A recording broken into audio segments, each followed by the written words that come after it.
Welcome to Rollin' Ratchet. I'm your host, Nizzy Nice, and I want to say thank you for tapping in. So today we are asking, was Marjorie really a trap queen? Now, I don't think anybody should be judged by their past, because when it comes to the past, we all have one. However, Marjorie's past is very interesting. Not only did she marry one drug kingpin and have children, she married two drug kingpins and had children. Now, her first husband, Jimmy Townsend, he's coming out with this tell-all book called Snakes in the Grass. Now, according to him and Margie was together for about 6 years, and about 3 of those years they was married before he went off to prison. And he said he never had no issue with Marjorie. Like, she was very supportive the whole time he was in prison. She would bring the kids up to see him, like 20 years of his bid that he was in there. Now, he went to prison because he got caught trying to cop 40 bricks of that white girl. And they gave him life without the possibility of parole. Now, he says the reason they went so hard on him is because they wanted him to snitch on his congressman, and he didn't do it. So that's why they gave him the life without the possibility of parole. He also said that they wanted to indict Marjorie too, but Marjorie already had one of his kids, and she was also pregnant, so he wasn't going to let her go to jail. So he took the weight for the whole thing. Now, according to him, he's saying when he was in prison that Marjorie stole his drug connect and was copping work for her new husband. Now, let me ask you something. There's rumors of her being, like, I guess, taking over your empire or running it or managing the money while you were in prison. Is that true? Well, listen, I don't know what's true because everything was speculation. No, I mean, as far as me going to prison, here's my connect, and, you know, you take over and all like that. No, but she already had the numbers to my connect. Now, I still talk to one of them. Yeah, they did something, right? But that was just speculation. Second part, I mean, hearsay. So I don't want to say something. Everything I say, it's got to be true. Okay. You see what I'm saying? Yeah. So, yeah, she was. Her and Donnell, yeah, she did took my connect, and she was using it. Wayne Jefferson out of Houston. Yeah, she was getting drugs, keys, and giving it to her husband, Donnell. And, no, he was still moving drugs. When you hear Jimmy Townsend say the name Darnell, he's referring to Darnell Woods, who was Marjorie's second husband and is also Lori's father. Now, when I posted this video on my IG, a lot of people's in the comments like, so what, she stole the connect? He was in prison for life, what was he going to do with it? Okay, I feel you on that. But to me, that's not the shocker. The shocker to me is, after Marjorie just missed a drug indictment, she jumps right back in the drug game with her new husband after her first husband went to jail for life. To me, that's hard body karate. Now, even though Jimmy Townsend was sentenced to life without the possibility of parole, after doing 26 years, he got pardoned by Barack Obama in 2017. Yes, I know what you think. In 2017, Barack wasn't even in office. I know, but somehow Barack still got him pardoned. Now, Jimmy said he wasn't even going to put this book out, Snakes in the Garden. He said he started writing the book in prison, and he put it on a shelf, and he was going to leave it alone. But he says what made him put the book out is that Steve Harvey was constantly disrespecting him. Now, let's listen to Steve talk about why him and Marjorie broke up the first time, and how they reconnected years later, and what he thought about Marjorie's husband. 2006, she came. You reconnected. So y'all had dated before? I dated her in the 80s. Really? Yeah, I dated her in the 80s. I thought they say love is like an eclair. Once it goes cold, it can't be reheated. Your mind ain't go cold. Red hot, poker hot, hot tamale hot. I'm talking about Tabasco. So, it's just I got in trouble. right, When we started dating, I became homeless. Right. Wasn't no cell phone. right. I just had a house number. The day after my divorce, I went to Vegas. Okay. I'm gambling. My bodyguard Boomerang on the phone talking to this girl named Sharon in Memphis. He asked about Margie. He said, Margie doing pretty good now? And I hadn't talked to her in years. Right. Boom tapped me on my shoulder and said, hey, man, I got a phone call.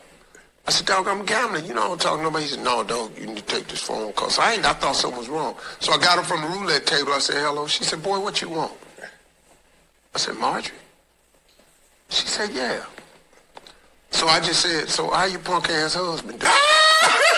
First thing I said. Because he's a punk ass dude to me.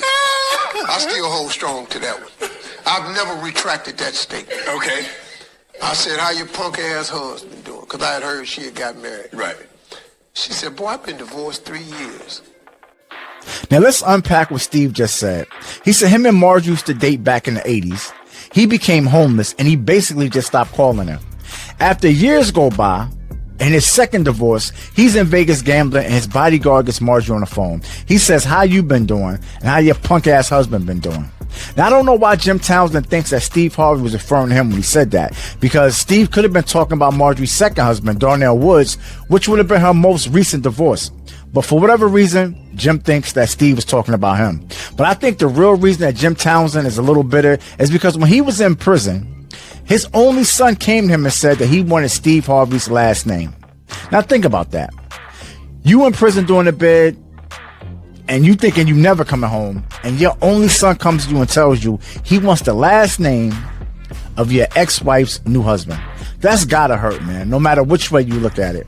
But back to Marjorie. What is it about her? I mean, it's gotta be something about her. I mean, I know she's pretty, but it has to be something more than that, man. Think about this. Steve Harvey has a net worth of 200 M's. That's $200 million, which means this man could have probably married any single woman that he wanted. Yet he chose Marjorie, a woman who has 3 kids by 2 convicted drug dealers. I mean, it's got to be something, man. And this next clip I'm about to play, Steve talks about how Marjorie got him to buy Tyler Perry's old house for $15 million in the middle of the pandemic. Now, y'all know in the middle of the pandemic, wasn't nobody spending money except the people getting stimulus checks and PPP loans. Is that your prize? Yeah, I can't complain about that. That dropped Looking in to my have lap. Chattahoochee. That dropped in my... Man, my girl did that.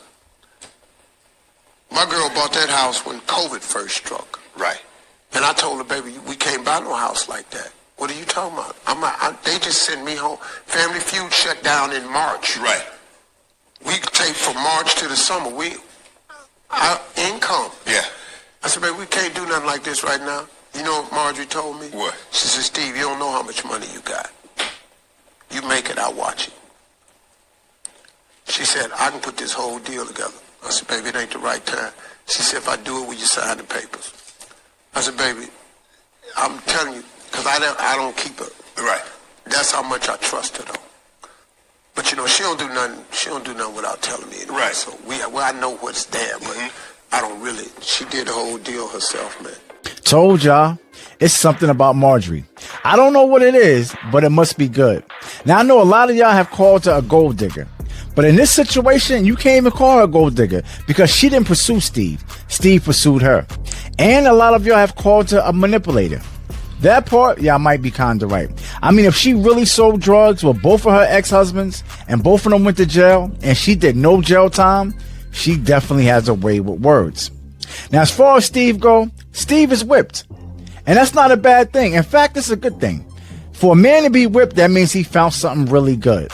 And the reason I say he's whipped, not because he spent the $15 million during the pandemic. I'm saying he's whipped because of this picture right here. Look at this picture right here. Y'all know men barely put soap on their face, let alone cream. If a woman can get a man to put cream on his face and take a picture, oh yeah, that man is definitely whipped. But hey, I want to thank y'all for tuning in. Be sure to like, subscribe, comment, and share, and turn on your post notifications. I'm your host, Nizzy Nice, and we rollin' Ratchet.